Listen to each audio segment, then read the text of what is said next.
जय हिंद। मैं नरेंद्र यादव, संपादक एक भारत न्यूज। जैसा कि सभी जानते हैं कि भारत और पाकिस्तान के मध्य युद्ध शुरू हुआ। पहलगाम की घटना को लेकर हमारे देश ने ऑपरेशन सिंदूर शुरू किया और आतंकियों के जो अड्डे थे पाकिस्तान में उनको नष्ट किया। लेकिन पाकिस्तान ने हमारे ऊपर युद्ध थोप दिया और युद्ध की घोषणा उसने कर दी। लेकिन भारतीय सेना ने मुंहतोड़ जवाब दिया और कल यानी कि 10 मई को अमेरिका के हस्तक्षेप पर पाकिस्तान ने सीज फायर की घोषणा कर दी।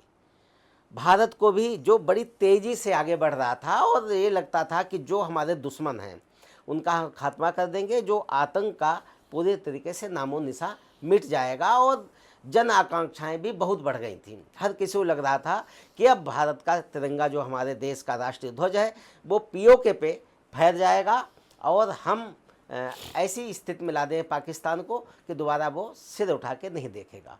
लेकिन जो अपेक्षाएं थीं उस पर हम खरे नहीं उतर पाए और इसी मुद्दे को लेके पहलगाम की घटना, ऑपरेशन सिंदूर, फिर युद्ध और सीज फायर, इन सभी मुद्दों को लेकर आज हमने अपने यंग भारत न्यूज स्टूडियो में आमंत्रित किया है लद्दाख एवं जम्मू कश्मीर अध्ययन केंद्र के सदस्य और वरिष्ठ स्तंभकार अमित त्यागी जी।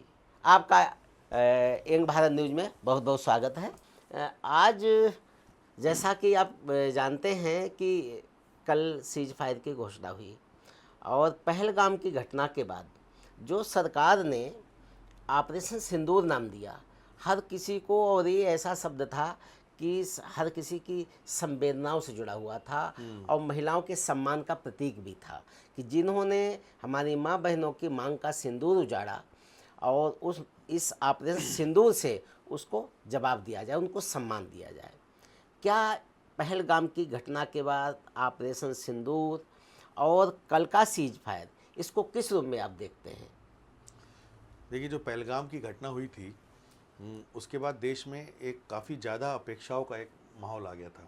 जी। हम लोग चाहते थे कि काफ़ी कुछ बड़ा हो, काफ़ी कुछ हम लोग प्राप्त करें। बलूचिस्तान वाला हम देखते थे कि वहाँ पर एक विद्रोह की जो प्रक्रिया चल रही है उसमें कुछ बलूचिस्तान एक स्वतंत्र देश के रूप में आए। जैसे हम लद्दाख एवं जम्मू कश्मीर अध्ययन केंद्र से जुड़े हुए हैं, तो हम सबकी अपेक्षाएं थी कि जो पाक अधिक्रांत भूभाग है, पीओजेके जो है, उस पर कुछ एक एक्शन दिखेगा। तो ये सब हमारी अपेक्षाओं का वो था। लेकिन हो सकता है कि हमारी सरकारों की लिस्ट में ये ना हो, तो जो अपेक्षाएं हमारी थी उससे कुछ हम पीछे रह गए। अब जैसे सीज फायर का देखते हैं, तो सीज फायर तो तब हो सकता है जब कहीं युद्ध की घोषणा हो। जी तो जी। पाकिस्तान ने युद्ध की घोषणा की थी, तो सीज फायर उनकी तरफ से हुआ है। मतलब ये हम माने कि सीज फायर हमारी तरफ से नहीं, नहीं, मतलब भारत की ओर से सीज फायर नहीं है, हमने युद्ध ही नहीं किया। हाँ, जो देख रहे हैं, बयान देख रहे हैं कि आधिकारिक रूप से भारत की तरफ से युद्ध की घोषणा नहीं हुई।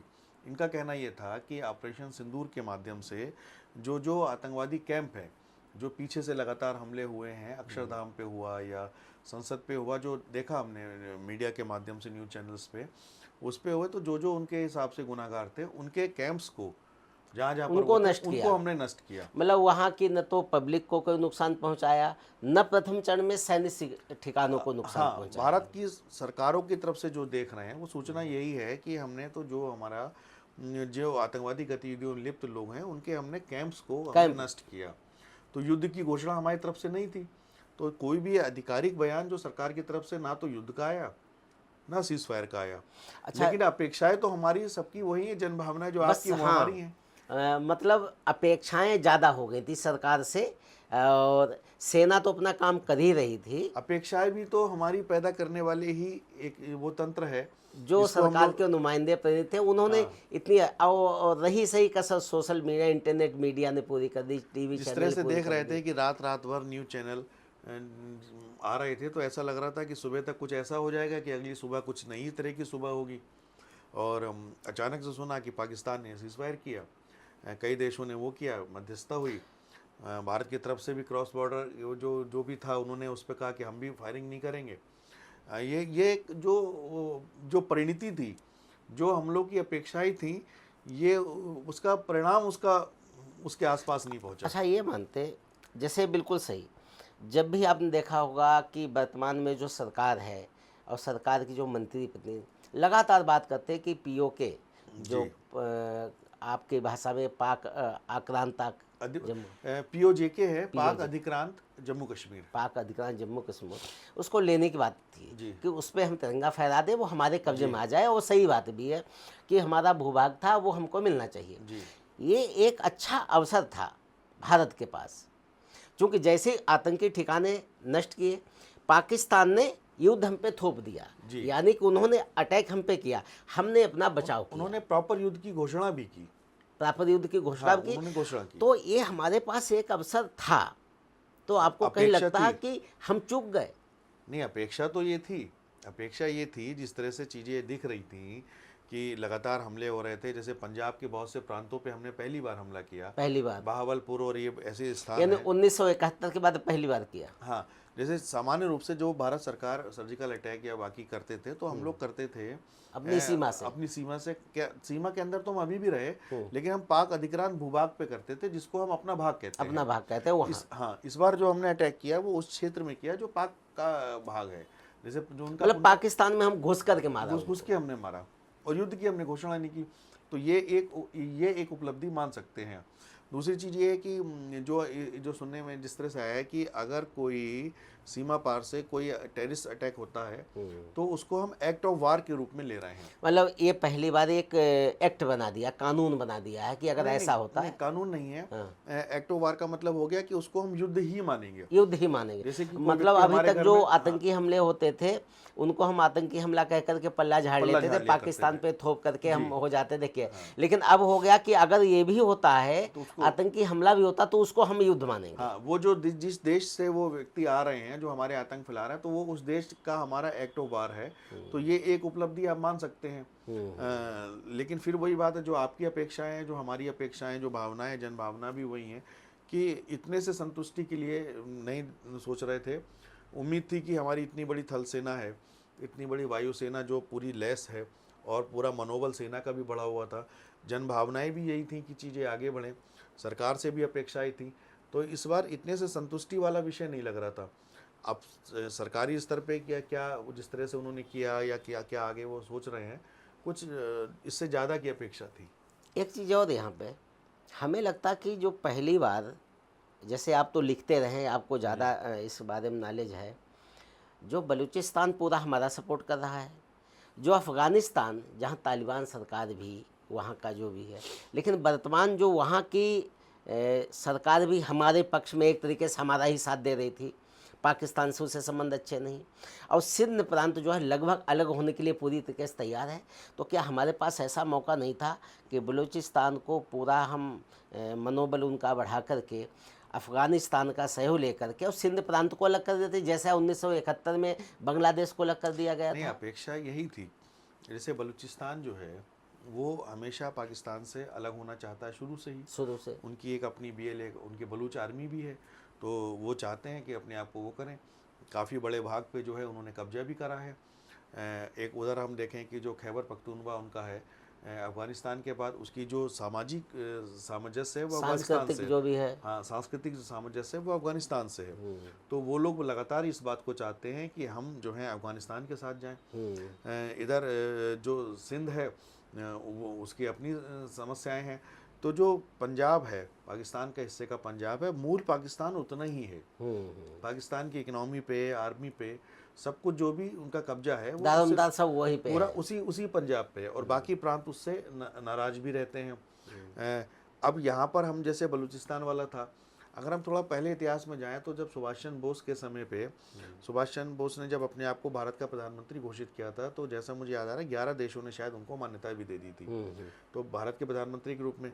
सेम इस समय स्थिति बलूचिस्तान के साथ भी बनती दिख रही थी कि बलूचिस्तान अपने आप को एक स्वतंत्र देश के रूप में घोषित करे और अंतर्राष्ट्रीय स्तर पर कुछ प्रमुख देश उसको मान्यता दे दें, समर्थन दे दें।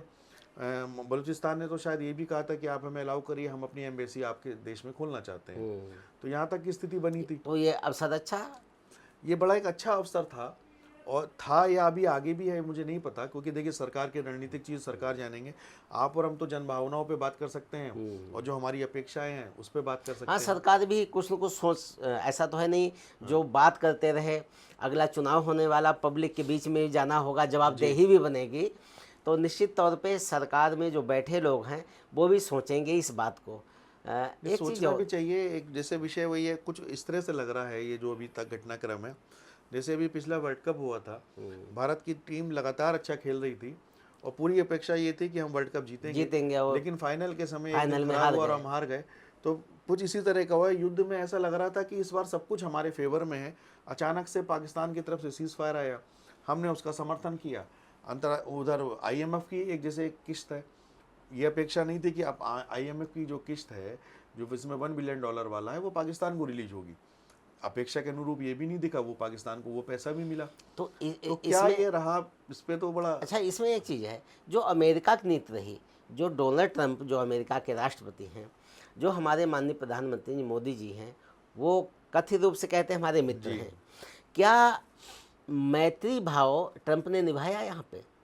अब जैसे जो ये परिणाम है, जी, उसके बाद तो ये सारे विषय दोबारा चिंतन का विषय है, चिंतन का विषय है। क्योंकि जितना हम समझ पा रहे हैं उसके हिसाब से तो मैत्री भाव नहीं निभाया है। और हमें लगता कि जो दादागिरी वाला भाव अमेरिका का है, इधर तो हमारा सपोर्ट कर रहा है, उधर आपने IMF फंड दे दिया, तो यानी दूसरे को लड़ने के लिए भी आप प्रेरित कर रहे हो कि हाँ ठीक, हम तुम्हारे साथ हैं। आर्थिक सपोर्ट उधर, जैसे चुनाव में हो जाता कि एक बहुत बड़ा एक ने दूसरे को नोट कर दिया, दूसरे को वोट दे दिए, तो हमें वोट दिए, उधर नोट दे दिया। ऐसी वाली रणनीति लगता अमेरिका की है।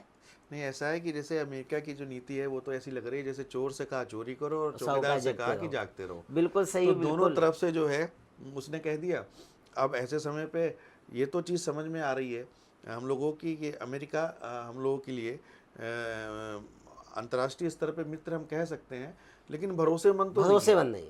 जैसे चीन के साथ होता है कि कई बार बड़ा कन्फ्यूजन होता है कि चीन हमारा मित्र है या हमारा दुश्मन है, तो क्योंकि व्यापारिक संबंध है तो कई बार मित्र लगने लगता था पहले। अब तो चलो बहुत कुछ चीन का खुल गया है, लेकिन चीन के साथ हमें कन्फ्यूजन रहता था। चीन का स्पष्ट है कि वो पाकिस्तान के साथ है, क्योंकि उसके जो संबंध है, व्यापारिक संबंध, वो चीन से जुड़े हुए हैं। जो उसका वो कॉरिडोर बन रहा है, CPEC है, बाकी सब चीज़ें हैं, उसकी चर्चा की आवश्यकता नहीं, वो तो सब जानते ही हम लोग।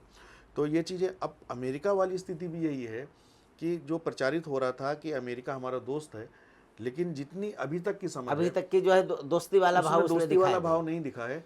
अब इसके पीछे देखिए कुछ और चीज़ें हुई हों जिसका लाभ हो, जो हम नहीं देख पा रहे हों, क्योंकि बड़े लोगों की चीज़ें हैं, बड़े लोग देखते हैं। अच्छा, इसमें एक चीज़ है, जैसे अमेरिका रूस की हम बात करें, आपको लगता है जैसे पिछले वाला युद्ध था जी, उसमें रूस हमारा साथ था? पिछला युद्ध मतलब 1971 का बांग्लादेश के बांग्लादेश वाले, जी जी उसमें भी देखा जाए तो अमेरिका की नीति जगजाहिर रही। जी। यहाँ पे भी लगता कि कहीं अमेरिका से ज़्यादा विश्वसनीय हमारे लिए रूस है। देखिए, अंतर्राष्ट्रीय स्तर पे दोस्ती और विश्वसनीयता इस बात पे है कि आपके कितने हित एक दूसरे से साधे एक जा रहे हैं। दूसरे के साधे जा रहे हैं, तो जैसे समय के साथ समय के साथ है। बदलते रहते आप जैसे इसको कुछ चीज़ें ब्लैक एंड वाइट में नहीं देख सकते। अंतर्राष्ट्रीय कूटनीति ग्रे एरिया में चलती है। किसके किससे हित सध रहे हैं उसके अनुकूल आपके पार्टनर बदलते रहते हैं। अब जैसे इस वाले विषय में अमेरिका को शायद लगा होगा कि पाकिस्तान उनके लिए ज़्यादा उपयोगी है, लेकिन इसका मतलब हम ये भी नहीं माने कि अमेरिका हमारा दुश्मन है, लेकिन हम अमेरिका को पूरी तरह से दोस्त भी नहीं मान सकते। दोस्त भी नहीं मान सकते हैं, बस ये है, ये रणनीतिक भागीदारी है, व्यापारिक भागीदारी है। अच्छा, एक चीज़ इसमें हमने क्या खोया और क्या पाया, और ऐसे पाकिस्तान ने क्या खोया क्या पाया, ये हम समझना चाहिए। हाँ, ये विषय इतना बड़ा है कि इस पे बड़ा समझ मोटे तौर पे, हाँ, जैसे क्या है कि जो अपेक्षाएं हमारे अंदर पैदा कर दी गई थी, जिस तरह की अपेक्षा भाव आ गया था, उससे तो हमने काफ़ी कम पाया। उससे हम खरे नहीं उतरे। उस पे तो हम, देखिए सरकार की बात है, सरकार जानेगी। हम ये कह सकते हैं कि उससे हमने काफ़ी कम पाया। काफ़ी कम पाया। हाँ, इसमें बहुत कुछ कह रहे हैं। हाँ, कि लेकिन ये है कि जो पाया वो जो दिखता है कि जैसे कि कोई भी क्रॉस बॉर्डर कोई टेररिस्ट एक्टिविटी होगी तो उसको हम एक्ट ऑफ वार के रूप में लेंगे। ये अच्छी बड़ी उपलब्धि ये है, बड़ी उपलब्धि है मानी कि जा भारत सकती की है। फॉरेन पॉलिसी में एक इन्होंने ये नया किया। दूसरी बात, जैसे पंजाब प्रांत के अंदर सामान्य रूप से उम्मीद नहीं होती है कि हम लोग वहाँ पर जाके कुछ एक्टिविटी करेंगे, तो वो हमने की है। तो ये सब ये चीज़ें, दूसरी और इंटरनेशनल लेवल पे भी पाकिस्तान की जैसे चीज़ें बाहर निकल के आई कि जो टेररिस्ट जो थे उनके यहाँ के, जिसको अमेरिका ने भी आतंकी घोषित कर रखा था, वो सामान्य रूप से दिखे, वो उनके जनाजे में दिखे। तो ये सब चीज़ें, एक बहुत सी चीज़ चीज़ें और है निकल कि के जो आई। हमारे लिए दुश्मन इतने से थे आतंकी, उनको भी हमने मार दिया। हाँ, ये भी एक जैसे बड़ी ये बात बताया होगी। गया है कि जिस तरह से आतंकी कैंप को ख़त्म किया गया है, तो और तो ये वो काफ़ी ख़त्म हुए। लेकिन क्या है, इसमें कई चेहरे बाहर आए। जो पाया ये है, जिसको हम बहुत अपना करीबी मित्र मान रहे थे, वो करीबी से थोड़ा कम है। करीब इसका ये भी चीज़ क्लियर हो गई, जग जिसको जाहिर हो हम गई। बहुत बड़ा दुश्मन मान रहे थे, वो हो सकता है दुश्मन से थोड़ा कम हो। अपने अंदर के घरेलू माहौल में जब जब देश देश का नाम आता है, तो काफ़ी लोग, सभी लोग एकजुट हो जाते हैं। ये भी हमने देखा। बहुत से लोग हमने ये भी देखा कि देश में ज़रूरत से ज़्यादा देशभक्त बन के उभरे। बहुत से लोग हमने ये भी देखा कि जो इस समय भी खामोश बैठे रहे। तो जो पाया वाली चीज़ें हैं, वो काफ़ी कुछ चिंतन का विषय है। इसमें हम देखेंगे कि बहुत कुछ हमने देखा इसमें, और वो आगे आगे उसका फिर लाभ भी अच्छा, होगा। एक चीज़ इसमें, जो एक धर्म को लेकर के, हिंदू मुस्लिम को लेकर के लगातार इस तरह दुष्प्रचारित किया जा रहा था या जनभावना को भड़काया जा रहा था, खासकर इंटरनेट मीडिया पे हम देखें, इस युद्ध में जो थोपा गया हम पे, इसमें जो हिंदू मुस्लिम एकता यानी भारतीयता की हम बात करें तो बिल्कुल मजबूती के साथ दृढ़ दिखी। और जिसमें ओवैसी का लगातार, जो ओवैसी के मुंह से जब भी निकलता था हमें लगता कि वो जहर ही उगलते रहते थे। लेकिन पहली बार हमको ये लगा कि उन्होंने बिल्कुल कुछ चैनलों ने सोफिया कुरैशी को और बेमका सिंह को लेकर कहा कि एक तब देखिए सोफिया बैठी हैं, दूसरी बेमका बैठी हैं, आप क्या कहेंगे। तो उन्होंने स्पष्ट कहा कि आप हमको ये कहना चाहते हो एक तो हिंदू बैठा है, एक तो मुस्लिम बैठा है, हम दोनों हम भारतीय बैठे हैं। तो एक भारतीयता की बात आई, एक राष्ट्रवाद की बात आई, हमें लगता है वहाँ पे हम मजबूत हुए हैं, देखिए, उनको इसमें जवाब मिला है। जैसे ये चीज़ है कि जैसे मुझे लगता है कि जो विषय आ जाता है हिंदू मुस्लिम का, तो भारत के मुस्लिम को बार बार कोई अपना सबूत देने की आवश्यकता नहीं है। नहीं है, जिनको जाना था वो चले गए, जो यहाँ पर है वो हमारे हैं। वो हैं और बाकायदा वो उसी हाँ, हिसाब से लड़ रहे हैं राष्ट्रभक्ति के वो साथ। वो भारत के नागरिक हैं। तो उसमें इस विषय पे तो चर्चा की आवश्यकता हमें नहीं लगता है कि, और जो भी सोशल मीडिया पे बाकी चलता है, जो खेमे बनाने के प्रयास होते हैं कि एक इधर होगा एक इधर होगा, वो चर्चा तो मुझे लगता है कि वो गंभीर चर्चा नहीं है। जो यहाँ पर है वो यहाँ पर है, उसने अपनी देशभक्ति के लिए उसे बार बार उकसाने की क्यों जरूरत है। क्यों जरूरत है। हम किसी को उकसाएंगे बार बार, और फिर वो कोई गलती करेगा या कुछ करेगा, फिर हम कहेंगे कि देखिए वो तो ऐसा है। जबकि कोई किसी को आवश्यकता नहीं। जब देश के ऊपर बात आती तो पूरा देश एकजुट था। जैसे ओवैसी तो चलिए एक नेता है, नेता की ओवैसी ने अच्छा बोला, उसका भी स्वागत है, लेकिन वो अपनी बात कहेंगे। लेकिन हम सामान्य जनमानस की बात कर रहे हैं। सामान्य में भी आप और हम सब लोग साथ रहते हैं। तो हम लोग जब भी कोई कार्य करते हैं, तो हम लोग धर्म या जाति पूछ के, मैं दोनों ही चीज़ें जोड़ रहा हूँ, धर्म या जाति पूछ के कहीं पर बात नहीं करते। हम सामान्य रूप से होटल में जाते हैं, खाना खाते हैं, कहीं पर बस में जाते हैं या कभी ऑटो में जाते हैं या कोई वाहन करते हैं, तो हम लोग वहाँ जाति और धर्म पूछ के कार्य नहीं करते हैं। लेकिन जब हम देखते हैं, आप और हम भी मीडिया से जुड़े हैं, लेकिन जब मीडिया में देखते हैं तो ये चर्चा ऐसी लगती है कि ऐसा लगता है देश केवल जाति और धर्मों में ही बटा हुआ है। बिल्कुल। तो जो हमारे सामाजिक बंधन है, जो भारतीयता है, जिसमें हम सभी लोग, चाहे किसी भी जाति के हों, किसी भी धर्म के हों, किसी भी पंथ से जुड़े हों, किसी भी मजहब को मानते हों, हम सब एक दूसरे से जुड़े हुए हैं। इस ताने बाने को बार बार ये दिखाने की आवश्यकता नहीं है कि हम अलग हैं। देखिए, धर्म और पूजा पद्धति किसी की भी कुछ हो सकती है, हम सब पहले भारतीय हैं। पहले बात है। कोई कुछ लोग मंदिर जा रहे हैं, कुछ मस्जिद जा रहे हैं, कुछ गुरुद्वारे जा रहे हैं। जब हम इस चीज़ को इंटरनली करते हैं तो कमज़ोर तो हम स्वयं अपने आप को करते हैं। जब देश पे बात आई तो चाहे कुछ नेताओं को कह दें या सामान्य जनमानस, उसने अपना पक्ष रख दिया कि देश पहले है। तो जब देश पहले है तो फिर मुझे नहीं लगता कि इन चर्चाओं की हमें आवश्यकता है। जो नकारात्मक चर्चाएं चल रही उससे लोग पहले से ही बहुत परेशान हो गए। अच्छा, अब एक अंतिम प्रश्न हमारा, जी, जैसा कि युद्ध विराम की बात हुई, सीज फायर की बात हुई पाकिस्तान की तरफ से। पाकिस्तान की ओर से, और पाकिस्तान ने ही सीज फायर तोड़ दिया 3-4 घंटे के अंदर ही। अब भारत को क्या करना चाहिए। देखिए, जब पाकिस्तान में भी आर्मी का अलग स्टैंड है, पॉलिटिकल स्टैंड अलग है, विपक्ष अलग तरह से चल रहा है, वहाँ पर भी तो कई खेमे हैं। पाकिस्तान हमें दूर से देखने पे एक लग रहा है, अंदर वहाँ कई खेमे हैं। कई खेमे। तो एक खेमे ने बात करके सीज फायर की तरफ गया, दूसरे खेमे को सीज फायर ना करके गोलीबारी लगातार युद्ध करने में लाभ है। कोई और खेमा होगा जो चाहता होगा कि कुछ और तरह से करे। तो ये जो चीज़ें आती हैं, देखिए या तो सभी लोगों की सहमति से कोई काम हो रहा हो, जहाँ पर सबके अपने अपने निजी स्वार्थ, अपने अपनी चीज़ें टिकी हुई हैं, वहाँ पर ये चीज़ें होती रहेंगी। सीज फायर भी होगा, उधर से उसका उल्लंघन भी होगा। जो महत्वपूर्ण विषय ये है कि इस विषय पे पूरे देश में एकजुटता हमें दिखाई दी, और यही एकजुटता हमें आगे बरकरार रखनी चाहिए। यही भारत है और यही सच्ची भारतीयता है। चलिए, बहुत बहुत धन्यवाद। बहुत आज धन्यवाद देखिए आपका। हम लोगों ने चर्चा की, ज्वलंत मुद्दा है और जिस पे कि आगे भी हम चर्चा करते रहेंगे। जो भी भारत पाकिस्तान के युद्ध से जुड़ा हुआ या आगे जो भी गतिविधियां होती हैं, उसमें हमारे वरिष्ठ इत्तमकार जो हमारे आज आए यंग भारत न्यूज़ में, अमित त्यागी जी, आपका बहुत बहुत धन्यवाद। बहुत बहुत और आप धन्यवाद। जुड़े रहिए हमारे यंग भारत न्यूज़ से और लगातार देखते रहिए। धन्यवाद। धन्यवाद।